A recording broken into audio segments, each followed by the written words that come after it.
ನನ್ನ ಹೆಸರು ಹರೀಶು. ನಾನು ಮಿಲಿಟರಿ ರಿಟೈರ್ಡು. ನನಗೆ ಈ ಪಿಸ್ಟುಲಾ ಪ್ರಾಬ್ಲಮ್ ಮೊದಲಿಂದ ಇತ್ತು.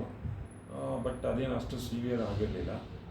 ಸ್ವಲ್ಪ ಈ 3 ಮಂತ್ಸ್ ಬ್ಯಾಕು ಸ್ವಲ್ಪ ಅಲ್ಲಿ ಸ್ವಲ್ಪ ಸ್ವೆಲ್ಲಿಂಗ್ ಆಗಿತ್ತು. ಒಂದು ಹಾಸ್ಪಿಟ್ಲಿಗೆ ಹೋದೆ. ಜನರಲ್ ಸರ್ಜನ್ನ ಮೀಟ್ ಮಾಡಿದ್ಮೇಲೆ ಅವರು ನನಗೆ ಸಜೆಸ್ಟ್ ಮಾಡಿದ್ರು, ಒಂದು ಸರ್ಜರಿ ಮಾಡಬೇಕಂತ ಹೇಳಿದ್ರು. ಅವರೊಂದು ಸರ್ಜರಿ ಮಾಡಿದ್ರು.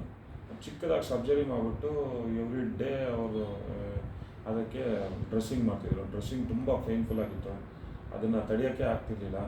ಆಮೇಲೆ ಒಂದು 8 ಡೇಸ್ ಆದಮೇಲೆ ಅದು ಎಲ್ಲ ಡ್ರೆಸ್ಸಿಂಗ್ ತೆಗೆದ್ರು. ಎವ್ರಿ ಡೇ ತುಂಬ ಪೇನ್ಫುಲ್ ಅದು. ಅವ್ರು ಮಾಡೋವಂಥ ಡ್ರೆಸ್ಸಿಂಗು, ಅವ್ರ ಗಾಜ್ ಪೀಸ್ ಇರೋದಾಗಲಿ, ಅದನ್ನು ರಿಮೂವ್ ಮಾಡೋದಾಗಲಿ, ಅದೆಲ್ಲ ತುಂಬ ಪೇನ್ಫುಲ್ ಆಗಿರ್ತಿತ್ತು. ಏನಕ್ಕಪ್ಪ ಸುಮ್ಮನೆ ನರಕ ಅನಿಸ್ತಿದ್ದಿಲ್ಲ.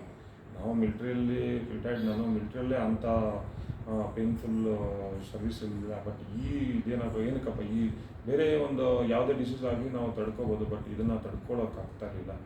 ಆಮೇಲೆ 1 ಮಂತ್ ಆದಮೇಲೆ ಅವ್ರು ಹೇಳಿದ್ರು ಡಾಕ್ಟ್ರು ಸರಿ ಆಗಿದೆ, ಇನ್ನು ಹೋಗಿ ಇನ್ನೇನು ಪ್ರಾಬ್ಲಮ್ ಇಲ್ಲ ಅಂತಂದರು. ಯಾವುದು ಮೆಡಿಕಲ್ ಟ್ಯಾಬ್ಲೆಟ್ಸ್ ಆಗಲಿ ಅವ್ರು ಸಜೆಸ್ಟ್ ಮಾಡಿಲ್ಲ, ಸರಿ ಕಂಪ್ಲೀಟ್ ಹೀಲ್ ಆಗಿದೆ, ಮತ್ತು ರೀಕರ್ ಆಗಲ್ಲ ಅಂತೇಳಿ ಕಳಿಸಿದ್ರು.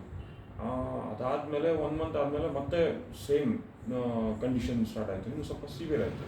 ಅದಾದಮೇಲೆ ಅವ್ರ ಹತ್ರ ಹೋದರೆ ಅವ್ರು ಏನು ಮಾಡಿದ್ರು, ಜಸ್ಟ್ ಅದನ್ನು ಪಂಕ್ಚರ್ ಮಾಡಿದ್ರು, ಅದರಲ್ಲಿರೋ ಪಸ್ಸನ್ನ ತೆಗೆದ್ಬಿಟ್ರು. ಮತ್ತು ಸೇಮ್ ಅದೇ ಗಾಜ್ ಪೀಸ್ ಕೊಟ್ಟು ಡ್ರೆಸ್ಸಿಂಗ್ ಮಾಡೋದು, ಸೇಮ್ ಅದೇ ಪೇನ್ಫುಲ್. ವಿತೌಟ್ ಅನೆಸ್ಥೆಸಿ ಅದನ್ನು ಕಟ್ ಮಾಡಿದ್ರು, ಸೇಮ್ ಪೇನ್ಫುಲ್. ಮತ್ತು ಅದೇ ಥರ ಏನಕ್ಕಪ್ಪ ಇದು ಇಷ್ಟು ಕಷ್ಟ, ಇಷ್ಟಿದೆಯಾ, ಇಷ್ಟು ಪೇನ್ಫುಲ್ಲಾ ಇದು ಅಂತ ಹೇಳ್ಬಿಟ್ಟು ಇರೋಕ್ಕೆ ಆಗ್ತಿರ್ಲಿಲ್ಲ ನೈಟ್ ಆ್ಯಂಡ್ ಡೇ. ಮತ್ತು ಅದಾದಮೇಲೆ ಮತ್ತೆ ವಾಸಿ ಆಯಿತು. ಸೇಮ್ 1 ಮಂತ್ ಆದಮೇಲೆ ಸೇಮ್ ಪ್ಲೇಸಲ್ಲೇ ಮತ್ತೆ ಸ್ವೆಲ್ಲಿಂಗ್ ಬರೋಕ್ಕೆ ಸ್ಟಾರ್ಟ್ ಆಗಿದೆ, ಪಸ್ ಸ್ಟಾರ್ಟ್ ಆಗಿದ್ದು. 1 ಡೇ ಆದಮೇಲೆ ಅದು ಬ್ಲಾಸ್ಟ್ ಆಯಿತು. ಅದು ಬ್ಲಾಸ್ಟ್ ಆದಮೇಲೆ ಸೇಮ್ ಪೇಯ್ನ್.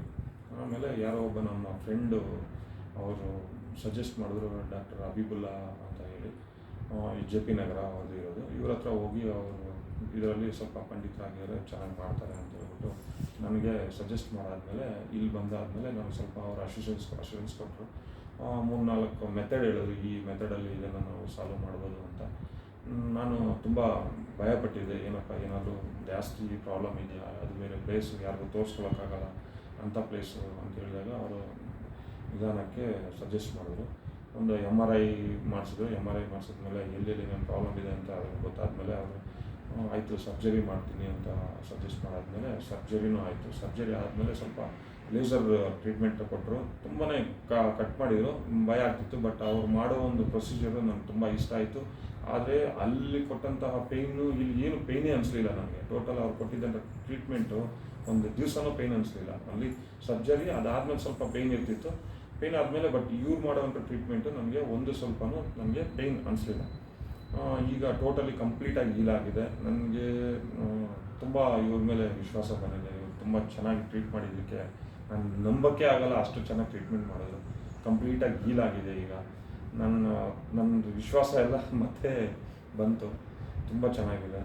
ನಾನು ಈ ಟ್ರೀಟ್ಮೆಂಟ್ನ ತುಂಬ ರೆಫರ್ ಮಾಡ್ತೀನಿ, ನನ್ನ ಫ್ರೆಂಡ್ಸ್ಗೂ ರೆಫರ್ ಮಾಡ್ತೀನಿ ಇದನ್ನು ಅಂತೇಳಿ ನನ್ನ ಸ್ಪೀಚ್ನ ಎಂಡ್ ಮಾಡ್ತೀನಿ.